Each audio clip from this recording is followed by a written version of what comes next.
بسم اللہ الرحمن الرحیم حامد و مصلی اما بعد قال النبی صلی اللہ علیہ وسلم الحیاء شعبۃ من الایمان۔ نبی کریم صلی اللہ علیہ وسلم کا فرمان ہے حیا یعنی شرم کرنا یہ ایمان کے شعبوں میں سے ایک شعبہ ہے۔ اللہ تبارک و تعالی نے زندگی گزارنے کا عمدہ ترین طریقہ انسان کو دیا ہے، انسان اس پر عمل کرنے والا بن جائے۔ ایک اس میں اہم چیز ہے حیا، آنکھ کی حیا، زبان کی حیا، ہمارے ایک ایک عمل کی حیا، یہ شرم کرنا۔ اگر دنیا کے اندر حیا اور شرم نہ رکھی جاتی تو دنیا کے اندر بے شرمی، بے حیائی، فحش گفتگو، فحش کام یہ حد درجے جتنے اب بڑھے ہوئے ہیں اس سے 100 گنا زیادہ بڑھے ہوئے ہوتے۔ حیا ایمان والے کی، اسلام والے کی چادر ہے۔ اگر انسان کے اندر سے حیا نکل جائے تو آدھی انسانیت ختم ہو جاتی ہے۔ اللہ کے نبی صلی اللہ علیہ وسلم کے صحابہ کرام حیا اور شرم کی مثال بن گئے تھے۔ بد نظری کرنا تو ان کے کسی پہلو کے اندر کہیں سے کہیں تک کہیں لکھا ہوا تھا ہی نہیں۔ فحش گفتگو کرنا، گالی دینا، بد زبانی کرنا کہیں سے کہیں کوئی مسئلہ نہیں تھا۔ آج فحش دیکھنا، فحش بولنا، فحش کام کرنا تو تھا ہی۔ اس دور کے اندر سوشل میڈیا نے اسے بہت زیادہ آسان اور ایک خطرناک شکل و صورت دے دی ہے۔ پہلے کچھ حیا اور شرم رہتی تھی کہ یہاں کوئی میرا دوست، بھائی، رشتہ دار سن لے گا، دیکھ لے گا تو کیا کہے گا۔ آج موبائل فون نے وہ ختم کر دیا ہے۔ انسان موبائل فون کی ویڈیوز، موبائل فون کے فوٹوز اور موبائل فون میں بیجا دوستیاں خواتین سے اور خواتین مردوں سے۔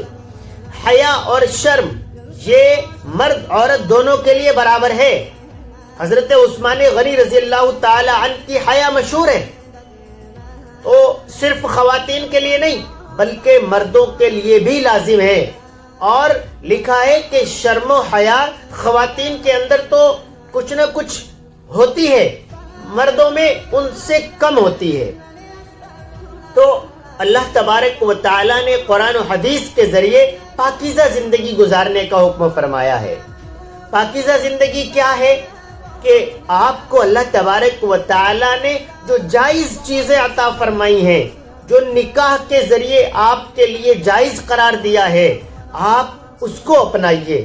آپ اپنے وقت پر نکاح کیجئے اور شرم و حیا میں اس سے اللہ تبارک و تعالی آپ کو بے حیائی سے محفوظ فرماتے ہیں۔ جو اللہ کے نبی صلی اللہ علیہ وسلم کی سنتیں ہیں وہ زندگی گزارنے میں بہت زیادہ مددگار ہیں۔ ہم بد نظری کرتے ہیں، اسی طریقے پر بیجا گفتگو کرتے ہیں۔ یہ جو سوشل میڈیا پر بہت ساری شارٹ ویڈیوز، لانگ ویڈیوز یا جو یہ کامیڈینس ہیں ان کی بھی ویڈیو فحش چیزوں کو پھیلانے کا کام کر رہی ہیں۔ بہت اکثر کامیڈین وہی کرتے ہیں کہ خواتین کو ساتھ رکھتے ہیں اور فضول گفتگو کرتے ہیں۔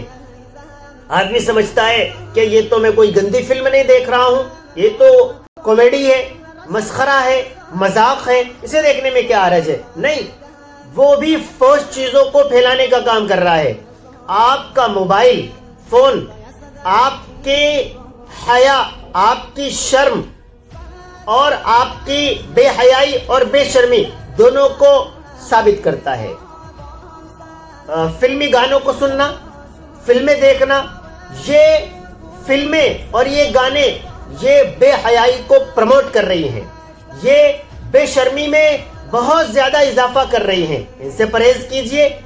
اگر آپ کسی کا موبائل فون لے کر دیکھیں، یوٹیوب کو سرچ کریں تو اس کا یوٹیوب بتا دے گا کہ یہ کن چیزوں میں دلچسپی رکھتا ہے۔